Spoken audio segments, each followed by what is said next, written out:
How's it going, everyone? It is Andre Williams, and over here we talk stocks and we focus on one thing.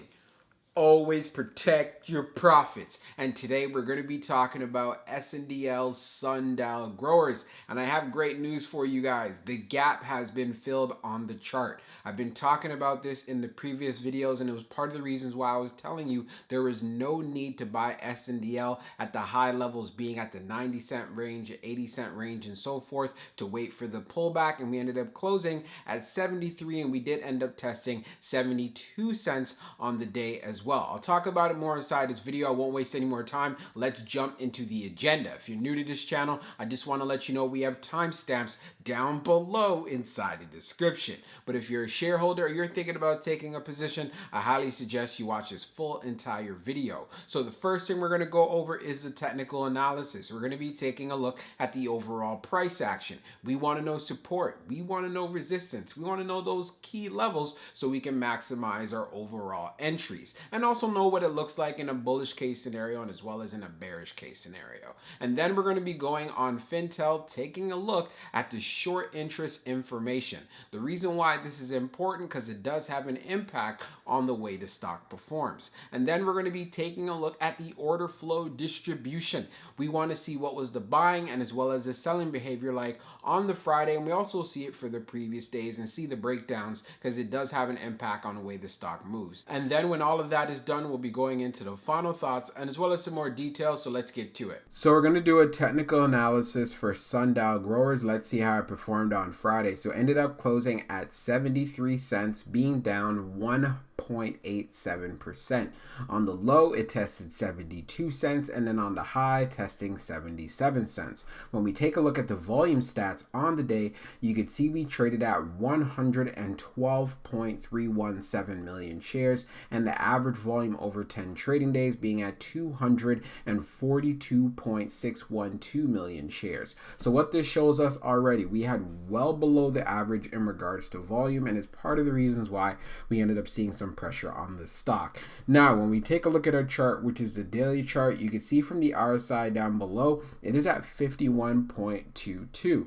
And then when we take a look at our moving averages here, you can see clearly we are below the 200 day. We're also below the 100 day. You could actually see right here, we finished right on the 21-day EMA. And of course, we have strength above the 50-day. So like I said in my previous videos, I wanted to see SNDL come back down and fill in that gap so it can consolidate and get ready for the next move up. And guess what? The gap has been filled. So what I'm going to be very curious about, we did end up testing 72 cents on the day. So will it pull back even further? That is the next question. So if it does decide to do that, then the next level that I'm going to want to see hold up will be right here at this 70-cent level. I feel you should keep an eye on this area because if it does decide to consolidate here, it'd be really nice to set it up for the next spike. And also for the high of the day, you can see we got to around 77 cents. So if we're able to actually retest 77, this is where I'm going to look forward to seeing a move, to seeing how well we can gain momentum above 80 cents.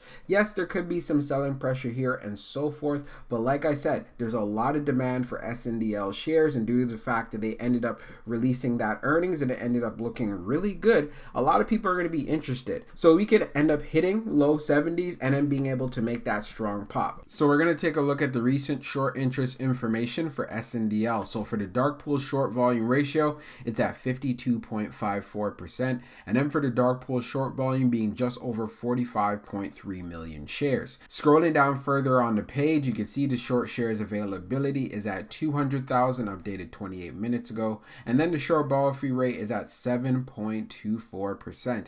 As we take a look at the history of the short volume ratio, we can see for the close of the 18th, it was at 47.48, and then for the close of the 19th, it was at 52.54. So we could see there's definitely more shorts inside of this play, and it's part of the reasons why it comes with a lot of volatility. And this is why I say you want to be patient when it comes to your entries, because when it comes to SNDL, those dip opportunities present themselves often. So now let's jump into the order flow distribution. Now let's take a look at the order flow distribution for SNDL. So we could see here on the inflow, it was 21.44, and then on the outflow, it was 22.87. And keep in mind, this is in the millions. Taking a look at the breakdown even further, we had 0 on the large. On the medium, we had 12.87, and then on the small, we had 8.57. When we take a look at what happened on the outflow side, there was 0 on the large. On the medium, it was 13.63, and then on the small, it was 9.24. Taking a look at the large scale orders in the last 5 days, you could see zeros down the board, especially for November the 19th as well. When we take a look at the breakdown even further, you could see as far as for the small scale side, which tends to represent the retail investors or just traders and so forth, we had more selling than we had buying. And then when we take a look at what happened on the medium, we had more selling than we had buying as well. And then when we take a look at the turnover ratio, we could see it is around 5.46%. So what this means, yes, there are many who are still holding on to their SNDL shares, but we also are aware that many are selling, and there's also a lot of traders that are going in and out of this play, and you can see it from the volatility alone. And this is why when you buy into these kinds of plays, you want to make sure you're going in with the right entry so you're not getting caught buying at the top. So let's jump into the final thoughts, and we'll go over some more details as well. So for my final thoughts for SNDL Sundial growers, here comes the next question. Is it going to be able to hold up support at 70 cents? I know many people are thinking about that, wondering about that, and saying, hey, should I be buying in at SNDL right now while it's trading at 73 or even getting in at 72? You know what? That's all going to come down to you.